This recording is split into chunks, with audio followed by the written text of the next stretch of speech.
ایک یہودی کا بیٹا نبی پاک کی خدمت کرتا تھا اکثر. یہودی کا بچہ، وہ بیمار ہو گیا، روز آتا تھا، چھوٹے موٹے کام کرتا تھا، بیمار ہو گیا. حضور نے فرمایا چلو تیمارداری کرنے چلتے ہیں. کس کی؟ جی غلام کی، نوکر کی. یہاں صاحب کہتے ہیں 5,000 روپیہ لے جاؤ، وہ بڑے احسان کے ساتھ 5,000 روپیہ لے جاؤ اور دے آنا، اور اسے کہنا سر جی پوچھ رہے تھے تیرا کیا حال ہے. وہ بات ختم ہو گئی. حضور بنفس نفیس گئے اور غریب کا گھر تھا. وہ یہودی باہر نکلا جس کا بیٹا بیمار تھا، تو کہتا جب دروازے پہ میں نے مسلمانوں کے نبی کو کھڑے دیکھا تو میرے پیروں تلے زمین ہی نکل گئی. میں نے کہا حضور مجھ غریب کی کٹیا میں کیسے آئے؟ پر میں تجھے پتا ہے نا تیرا بچہ میری نوکری کرتا تھا، یا کبھی بیمار ہو گیا، میں تیمارداری کرنے آیا. وہ یہودی کہتا مجھے خیال یقین ہی نہ آئے کہ میرے گھر میں حضور، تو امیر حرم، میں غریب بے نوا، تو کجا من کجا، میرے گھر میں حضور آئے. کہتے کہاں ہے ہمارا پیارا؟ حضور وہ لیٹا ہوا ہے. صحابہ کہتے ہیں نبی پاک سرانے گئے تو اس کا آخری وقت تھا، تھوڑا سا ٹائم تھا. میرے مصطفیٰ نے فرمایا تو میری نوکری کرتا تھا، آج میں تیری تیمارداری کرنے آیا ہوں. غلاموں سنو، جو رسول اللہ کی نوکری کرے آخری وقت آئے تو اللہ کے رسول پہنچ جایا کرتے ہیں، حضور پہنچ جایا کرتے ہیں.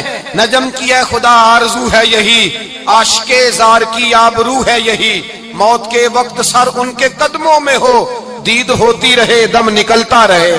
حضور پہنچ جاتے ہیں. نبی پاک تشریف لائے، بیٹھے سرانے. حضور نے جب اپنا برف سے ٹھنڈا اور کستوری سے زیادہ خوشبو والا ہاتھ اس کے بالوں میں پھیرا، آنکھیں کھولی، حضور نے فرمایا چل کلمہ پڑھ جا، چل میرا کلمہ پڑھ جا. ساری دنیا در رسول پہ آ کے کلمہ پڑھے اور حضور اسے کلمہ پڑھانے گھر تشریف لے گئے. یہ ایک مزدور کو، ایک محنت کرنے والے کو اعزاز دیا. گھر گئے، کلمہ پڑھ لے. اس نے اپنے والد کی طرف دیکھا اور والدہ کی طرف دیکھا. ماں باپ یہودی ہیں، رونے لگے، کہنے لگے بیٹا یہ ہم سے زیادہ بڑھ کر تیرے حق میں خیر خواہ ہے، جیسے کہتے ہیں کر لے. اس نے کلمہ پڑھا اور حضور کی گود میں لوٹ پوٹ ہونے لگا. کلمہ پڑھا، روح پرواز کر گئی. شارحین کہتے ہیں جب نبی پاک وہاں سے نکلے تو حضور نے فرمایا اٹھاؤ اس کی میت کو. ماں باپ کہنے لگے کہاں لے جانا ہے؟ فرمایا ہم اپنے طریقے کے مطابق غسل کفن کریں گے، اس لیے کہ جو کلمہ پڑھ جائے پھر وہ میرا ہو جایا کرتا ہے، میرا ہو جایا کرتا ہے. بھائی یاد رکھیں، مزدور کو حضرت ربیعہ بن کعب فرماتے ہیں میں حضور کو وضو کراتا تھا، رات کا وضو میری ذمہ داری تھی، صرف ایک وضو رات کا. ہمارے ہاں تو 25 سال مزدور مزدوری کر کے چلا جاتا ہے، پر وہ مزدور ہی رہتا ہے، وہ مزدور ہے، اس کا کوئی اعزاز نہیں. کوئی اس کے لیے وہ کہتے ہیں اب بابا جی آپ کو کھانسی زیادہ آتی ہے، اپنے بیٹے کو لگا دیں، کسی اور کی ڈیوٹی لگا دیں، اب آپ کام نہیں کر سکتے. 25 سال نوکری کی، ملا کیا؟ حضرت ربیعہ کہتے ہیں میں وضو کراتا تھا رات کا. میرے نبی پاک نے فرمایا شادی کیوں نہیں کرتا؟ تو میں نے کہا یا رسول اللہ نہ میرے پاس حسن ہے، نہ پیسے ہیں، نہ کوئی کاروبار ہے، مجھے کون رشتہ دے گا؟ میرا روپ بھی نہیں تے میرا رنگ بھی نہیں، میں نے یار مناؤن دا ٹانگ بھی نہیں، کون مجھے رشتہ دے گا؟ کہتے ہیں حضور خاموش ہو گئے. دوسرا دن آیا تو میں وضو کرانے پہنچا تو نبی پاک نے فرمایا شادی کیوں نہیں کرتا؟ کہتے ہیں میں نے کہا حضور کون رشتہ دے گا؟ وہی 3 باتیں دہرائیں، نہ پیسے ہیں، نہ حسن ہے، نہ کوئی کاروبار ہے، نہ مکان ہے. فرمایا حضور نے تیسرے دن پھر کہا. جب دوسرا دن ہوا نا تو حضور نے کہا، حضور خاموش ہوئے میرے جواب پر. میں نے کہا یار کتنا بیوقوف ہوں، حضور روز پوچھتے ہیں اور میں جواب ہی نہیں دیتا. کہتے ہیں تیسرے دن میں نے ارادہ کیا آج نبی پاک پوچھیں گے تو میں کہوں گا حضور جیسے دل کرتا ویسے ہی کرا دیں. کہتے ہیں تیسرے دن میں گیا، سارا وضو کرا لیا پر نبی پاک نے پوچھا ہی نہیں. میں ارادہ کر کے گیا تھا کہ آج پوچھیں گے تو بتا دوں گا، حضور نے پوچھا ہی نہیں. فرماتے ہیں وضو مکمل ہو گیا، میں دروازے تک چلا گیا تو مصطفیٰ نے آواز دی. فرمایا واپس پلٹنا، میں پلٹا تو حضور نے فرمایا تو شادی کیوں نہیں کرتا؟ کہتے ہیں میں کھل کے مسکرایا. میں نے کہا محبوب تیرے کرم پہ قربان جاؤں، کیا انداز محبت ہے، حضور مہربانی کریں کرا دیں. فرمایا فلاں سردار کے پاس جا، ایک وضو کراتے ہیں اور اعزاز حضور نے کتنا دیا، جا سردار کے پاس اور اسے جا کے کہہ کہ اللہ کے رسول فرماتے ہیں اپنی بیٹی کا نکاح تیرے ساتھ کر دے. فرماتے ہیں میں گیا، ماں باپ کو بڑی فکر ہوتی ہے بیٹیوں کی. وہ کہنے لگا میں شام کو خود نبی پاک کی بارگاہ میں آؤں گا کہتے ہیں میں باہر نکلنے لگا تو وہ بچی پردے کی اوٹ سے بولی, کہنے لگی غلام ٹھہر جا, ابا جی آپ کو میری فکر ہے, اماں جی میری فکر ہے, میری فکر نہ کریں اور یہ نہ دیکھیں آیا کون ہے, یہ دیکھیں بھیجا کس نے ہے. آپ مجھے حوالے کریں نبی پاک کے, حضور کے حوالے کریں, اللہ رسول مجھے کبھی ضائع نہیں کریں گے. حضرت ربیہ کہتے ہیں حضور نے میری شادی کا بندوبست کیا. حضرت بریدہ اسلمی سے کہا کہ تو اس کے لیے کھجور کی گٹھلی کے برابر سونا لا. حضرت حارثہ بن نعمان سے کہا تو اس کے لیے ایک کمرے کا حجرے کا بندوبست کر. حضرت عثمان غنی سے کہا تو نے ولیمہ کرانا اس کا. فرمایا میں تو تھوڑی نوکری کرتا تھا, مصطفیٰ نے ساری زندگی کا ہی بندوبست فرما دیا. یہ مزدور کے ساتھ حضور کا انداز ہے. پہلے میں نے شروع میں کہا کہ مزدور اس بات کو سمجھتا ہی نہیں کہ اس کا مقام کتنا, وہ اس بات کو جانتا ہی نہیں اللہ نے اسے اعزاز کتنا دیا ہے. ملت کا جوان سب سے پہلے تو کبھی کسی کی جیب کی طرف نہ دیکھے. اور یہ بات یاد رکھ لیں, درجنوں بزرگوں کے ارشادات کی روشنی میں ایک موٹی بات بیان کر رہا ہوں, توجہ ہے میری بات پر. جس کی توجہ دوسروں کی جیب پہ ہوتی ہے وہ رسوا ہو جاتا ہے. کاہل لوگ جو زندگی میں صرف ہاتھ پھیلانے کے عادی ہوتے ہیں, ان کے دامن میں سوائے رسوائی کے کچھ نہیں آتا, ان کے حصے میں سوائے بدنامی کے کچھ نہیں آتا. اور جو اپنی بازو کی قوت کے زور پر, اقبال کہتے ہیں اپنی دنیا آپ پیدا کر اگر زندوں میں ہے, سر آدم ہے ضمیر کن فکاں ہے زندگی. اپنے لیے خود جینا سیکھیں, ملت کے لیے کچھ کرنا سیکھیں. معاشرے کے اندر اس سے ادھار پکڑ کے اس کو دے دیا, تو اس سے پکڑ کے اس کو دے دیا, 2 دن اس کے پاس چلے گئے لینے, تو 4 دن اس کے پاس چلے گئے. کبھی کو دوست باہر سے آ گیا تو اس کے پیچھے بھاگنے لگے, چاپلوسی کرنے لگے.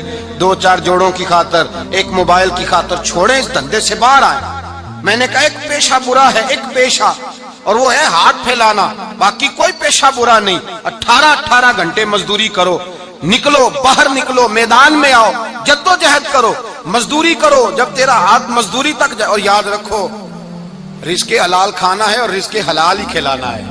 یہ وقار ہے, رزق حلال مومن کا وقار ہے. جو لوگ لقمہ حرام کھاتے ہیں وہ اپنا وجود کھو بیٹھتے ہیں, روحانی طاقتیں کھو بیٹھتے ہیں. میرے اعلیٰ حضرت رحمت اللہ علیہ فرماتے ہیں جس کا نماز میں دل نہ لگے, جس کا مسجد جانے کو دل نہ کرے, جس کا عبادت پہ توجہ نہ ہو, جس کا دین کی طرف رغبت نہ ہو, اسے غور کرنا چاہیے کہ اس کا کہیں رزق میں لقمہ حرام تو شامل نہیں ہو گیا.